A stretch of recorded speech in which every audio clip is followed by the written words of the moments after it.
Dear students, through coming illustration we will learn how to find magnetic field between plates of a moving charge capacitor. अगर कोई parallel plate capacitor, charge capacitor, उसकी plates अगर move कर रही हैं तो उनकी प्लेट्स के बीच में मैग्नेटिक फील्ड कैसे कैलकुलेट करें, ये लर्न करने जा रहे हैं हम लोग कमिंग इलस्ट्रेशन के थ्रू।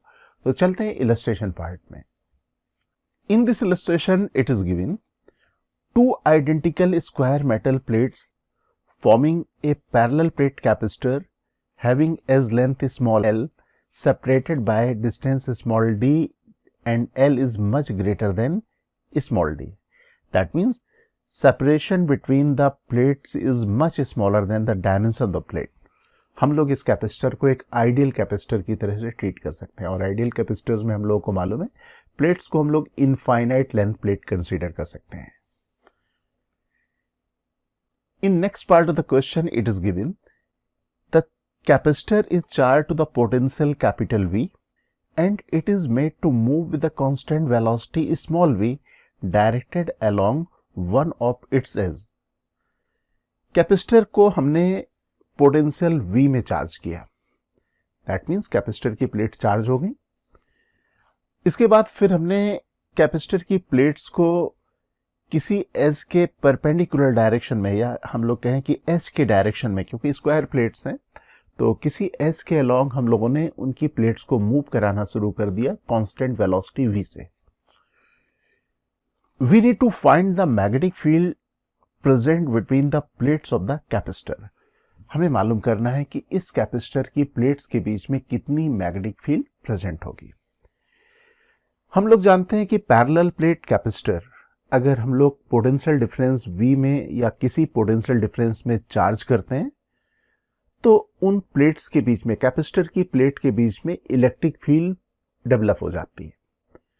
और हम लोग ये भी जानते हैं कि moving charge produce magnetic field, और इवन अगर कोई चार्ज कंटिन्यूअस मूव कर रहा है या कंटिन्यूअस रोटेट कर रहा है, that can be treated as a current carrying wire. Okay, तो यहाँ पे कैपेसिटर की प्लेट्स मूव कर रही हैं, कैपेसिटर की प्लेट्स, चार्ज कैपेसिटर की प्लेट्स मूव कर रही हैं, दैट मीन्स चार्ज मूव कर रहा है, और अगर चार्ज मूव करेगा तो मैग्नेटिक फील्ड प्रोड्यूस होगी। तो यही मैग्नेटिक फील्ड हमें कैलकुलेट करनी है। तो डायग्राम मैं यहाँ पे प्लेस कर लेता हूँ, डायग्राम में बल्कि बना लेता हूँ एक रफ डायग्राम। तो मैं एक parallel plate capacitor L length का प्लेट स्क्वायर है, L एज का, और separation between plates small d, और पोटेंशियल डिफरेंस V के अक्रॉस लगा देता हूँ। ये डायग्राम मैंने यहाँ पे ड्रॉ कर लिया। पोटेंशियल डिफरेंस यहाँ पे मैंने कैपिटल V लगाया हुआ है। ये टू डायमेंशनल व्यू हम लोग यहाँ पे देख रहे हैं। चार्ज कैपेसिटर है, चार्ज कैपेसिटर में जो भी चार्ज आएगा that will be on the inner facing surface. तो upper plate is positive and lower plate is negative, separation is small d, और हम लोग यहाँ पे मूव कर रहे हैं प्लेट ऑफ द कैपेसिटर को इस एज के पैरेलल कांस्टेंट वेलोसिटी v से। We are also considering the plane of the screen is XY plane. Screen का प्लेन XY प्लेन है और Z axis is perpendicular to the screen and towards you. ये हमारे पास Z axis है। First of all, let us calculate charge in the capacitor. Charge in the capacitor is equal to Q equal to CV. So we can write expression for the charge of the capacitor Q equal to CV. Okay, and this is the parallel plate capacitor. That means C should be equal to epsilon naught A divided by D. Plates के बीच में हमें question में कुछ भी given नहीं है कि कोई भी मटेरियल हम लोगों ने इंसर्ट किया है, तो हम लोग यहाँ पे कंसीडर कर लेंगे कि this is the air capacitor. और अगर एयर कैपेसिटर है तो capacitance we can write epsilon naught A divided by D। A is the facing area of the capacitor plate, this is equal to L square. So here we can write epsilon naught L square divided by D multiplied by capital V। Okay, rearrange कर लेते हैं तो ये मेरे पास आ जाएगा charge in the capacitor, और ये charge हमें मालूम है कैपेसिटर की फेसिंग प्लेट में आएगा। Upper plate is positive and lower plate is negative. Okay, और ये जो चार्ज है, because we are considering this capacitor as a ideal capacitor, और आइडियल कैपेसिटर है तो चार्ज यहाँ पे प्लेट्स में यूनिफॉर्मली फेसिंग सरफेस में डिस्ट्रीब्यूट हो जाएगा। We can find the surface charge density, magnitude of the surface charge density calculate कर लें, क्योंकि upper plate is having the positive charge and lower plate is having the negative charge. That means surface charge density is equal to this charge, हम लोग यहाँ पे diagram में देख सकते हैं कि जो चार्ज होगा इसकी फेसिंग सरफेस में आएगा और ये एरिया होगा L multiplied by L, total charge is capital Q। तो यहाँ पे हम लोग magnitude of the charge density calculate कर रहे हैं, that means sigma is equal to Q divided by L square, this is the surface charge density. Okay, अब surface charge density तो हमने कैलकुलेट कर ली, ये चार्ज मूव कर रहा है, तो अगर कोई सेक्शन हम लोग यहाँ पे अगर कंसीडर करें, सपोज कोई ऑब्जर्वर यहाँ पे खड़ा हुआ किसी सेक्शन को ऑब्जर्व कर रहा है, सपोज एक स्मॉल सेक्शन को ऑब्जर्व कर रहा है, तो इस स्मॉल सेक्शन से चार्ज लगातार मूव कर रहा है, and we know rate of flow of the charge is the current, that means we can find the equivalent current because of the motion of the plate. जो plate move करेंगी उस motion की वजह से हम लोग यहाँ पे कैलकुलेट कर सकते हैं इक्विवेलेंट करंट। ओके, यहाँ पे मैंने सरफेस चार्ज डेंसिटी कैलकुलेट कर ली, क्योंकि अगर मैंने यहाँ पे वैल्यू रखी तो L स्क्वायर यहाँ पे कैंसिल हो गया, तो ये मेरे पास सरफेस चार्ज डेंसिटी आ गई। तो यहाँ पे मैं बात कर रहा था इक्विवेलेंट करंट कैसे कैलकुलेट करें, तो यहाँ पे मैंने एक छोटा सा एलिमेंटल स्ट्रिप ले लिया, suppose this strip is having charge dq and thickness of the strip is dx and this is having charge dq. Now dq charge will move through length dx in time dt, we can say. That means equivalent current due to motion of the plate will be equal to dq by dt. हम लोग यहाँ पे लिख सकते हैं expression current के लिए dq by dt.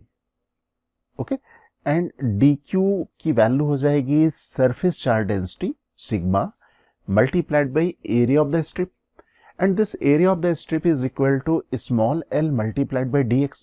इसका इस strip का area, the length of the strip is l and thickness is dx, that means area is equal to l multiplied by dx and surface charge density is sigma, so dq is equal to sigma multiplied by l multiplied by dx. Now dt, because plate is moving with a constant velocity v, हम लोग कह सकते हैं dx length charge को move करने में time लगेगा dx divided by v, that means dt we can write dx divided by v। तो यहाँ पे हम लोग i की वैल्यू इस तरह से कैलकुलेट कर सकते हैं, तो रीअरेंज कर लेंगे, हमारे पास यहाँ पे आ जाएगी i की value, we can substitute the value of sigma, this is equal to epsilon naught v divided by d, यहाँ पे मैंने वैल्यू सब्स्टिट्यूट करी और रीअरेंज कर लिया, तो ये सिचुएशन कुछ इस तरह से आ गई, epsilon naught L capital V small v divided by d, this is the equivalent current due to motion of the plate. Okay, अब ये जो equivalent current है हम लोग कह सकते हैं कि इस डायरेक्शन में होगी, जिस डायरेक्शन में वेलोसिटी है, जिस डायरेक्शन में चार्ज मूव करेगा उस डायरेक्शन में करंट होगी, और ये करंट हम लोग इस तरह से कंसीडर कर सकते हैं कि ये जो करंट इस प्लेट में डिस्ट्रीब्यूटेड है वो यहाँ पे हम लोग इस तरह से विजुलाइज कर सकते हैं कि बहुत सारे इनफाइनाइट लेंथ के वायर्स रखे हुए हैं साइड बाय साइड, या हम लोग कहें कि ये जो करंट हमने कैलकुलेट की हुई है ये करंट इसकी इस एज में यूनिफॉर्मली डिस्ट्रीब्यूट हो जाएगी। ओके, तो यहाँ पे मैं इस एज में जो वेलोसिटी के परपेंडिकुलर डायरेक्शन में एज होगी इसमें डिस्ट्रीब्यूट कर देता हूँ। This is the positive plate, तो positive charge is moving on the upper plate, अगर अपर प्लेट की बात करें तो positive charge is moving the rightward direction, तो करंट यहाँ से अगर ऑब्जर्व करोगे, आप फ्रंट से ऑब्जर्व करोगे तो current element vector is toward the observer, तो अपर पार्ट में मैं यहाँ पे करंट्स को डॉट ड्रॉ कर सकता हूँ, एंड लोअर पार्ट इज में अगर हम लोग कंसीडर करें तो lower plate is a negative plate and we know conventional direction of the current is the motion of the charge, जिस डायरेक्शन में पॉजिटिव चार्ज मूव कर रहा होता है उस डायरेक्शन में हम लोग कंसीडर करते हैं कि करंट की डायरेक्शन, तो नेगेटिव चार्ज मूव कर रहा है इन द राइटवर्ड डायरेक्शन, तो करंट की डायरेक्शन हम लोग इसके अपोजिट डायरेक्शन में मान सकते हैं, that means if observer is observing from this side, यहाँ से कोई ऑब्जर्वर ऑब्जर्व कर रहा है तो अपर प्लेट में करंट की direction like this and lower plate में करंट की डायरेक्शन यहाँ पे, अपर प्लेट इज पॉजिटिव चार्ज के मोशन की डायरेक्शन में करंट और ये लोअर प्लेट इज नेगेटिव, तो लोअर प्लेट में मोशन ऑफ द प्लेट के अपोजिट डायरेक्शन में करंट, तो इस तरह से हम लोग कंसीडर कर सकते हैं कि करंट का फ्लो ऐसे होगा, तो मैं यहाँ पे ड्रॉ भी कर देता हूँ I and this is I। Okay, अब करंट इस लेंथ में डिस्ट्रीब्यूट हो जाएगी, अगर करंट इस लेंथ में डिस्ट्रीब्यूट हो जाएगी तो we can find the linear current density. तो ये सिचुएशन एग्जैक्टली उस टाइप की सिचुएशन से आप कंपेयर कर सकते हो जैसा हम लोगों ने थ्योरी में लर्न किया था कि इनफाइनाइट लेंथ की करंट कैरिंग प्लेट्स अगर हो तो उनके पास में मैग्नेटिक फील्ड कैसे कैलकुलेट करें। तो we can consider we have the two infinite length current carrying plates जो एक दूसरे के पैरेलल हैं। ओके, यहाँ पे अगर मैग्नेटिक फील्ड की बात करें तो मैग्नेटिक फील्ड यहाँ पे डॉट है। राइट हैंड रूल से अगर मैग्नेटिक फील्ड देखोगे तो मैग्नेटिक फील्ड की डायरेक्शन आएगी into the plane of the screen.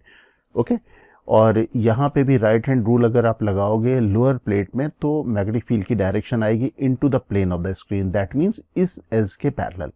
इसका टू डायमेंशनल व्यू बना लेते हैं, कुछ इस तरह से आएगी। अगर ऑब्जर्वर देखेगा फ्रंट से तो this side is the dot and this side is a cross.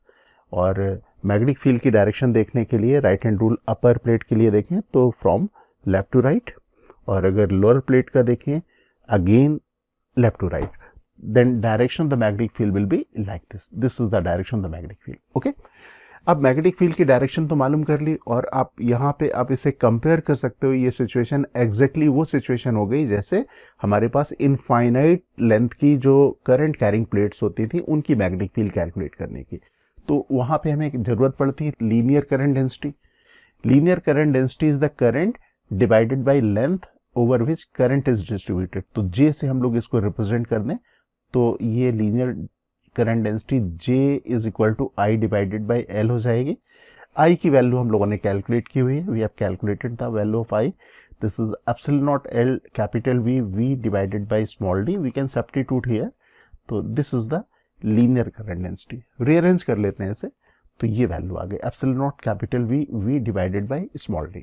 Now magnetic field between the plates, जैसा अभी हम लोगों ने देखा कि मैग्नेटिक फील्ड अपर प्लेट की वजह से राइटवर्ड डायरेक्शन में, लोअर प्लेट की वजह से भी राइटवर्ड डायरेक्शन में, दोनों प्लेट्स में करंट की मैग्नीट्यूड सेम है, करंट डेंसिटी सेम है, that means net magnetic field between the plates will be the summation of the magnetic field created by the upper plate and lower plate. तो यहाँ पे net magnetic field के लिए मैं दोनों का सम कर देता हूँ। Okay, now we have the formula हमारे पास है epsilon naught J divided by 2, जो इनफाइनाइट लेंथ की अगर इनफाइनाइट डायमेंशन की करंट कैरिंग प्लेट्स हो उसके पास अगर कोई पॉइंट हो तो मैग्नेटिक फील्ड का फॉर्मूला हम लोगों ने एम्पियर लॉ से भी कैलकुलेट किया था और बायो-सावर्ट लॉ से भी कैलकुलेट किया था। The formula was epsilon naught J divided by 2।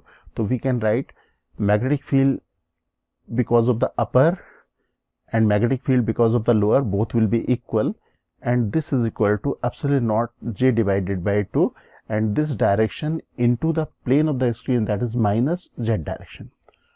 Okay, अब यहाँ पे इस मैग्नेटिक फील्ड को मैं ऐड कर देता हूँ या इसका मल्टीप्लाइड बाय 2 कर दूँ, that means net magnetic field created by the structure is summation of these two magnetic field. अब सम कर देते हैं तो ये हमारे पास आ जाएगी नेट मैग्नेटिक फील्ड। J की value we have calculated, value of J is equal to epsilon naught capital V small v divided by d, we can substitute this value। अगर मैं यहाँ पे वैल्यू सब्स्टिट्यूट कर दूं तो this is the net magnetic field between the parallel plate capacitor whose plates are moving. Capacitor की जो plates अगर मूव कर रही हैं उनके बीच में मैग्नेटिक फील्ड की वैल्यू इतनी आएगी। Okay dear aspirants, Cengage India has launched the new edition of our JEE Advanced Physics books. Please visit www.cengage.co.in to buy a copy. You can also buy the books from Amazon or Flipkart.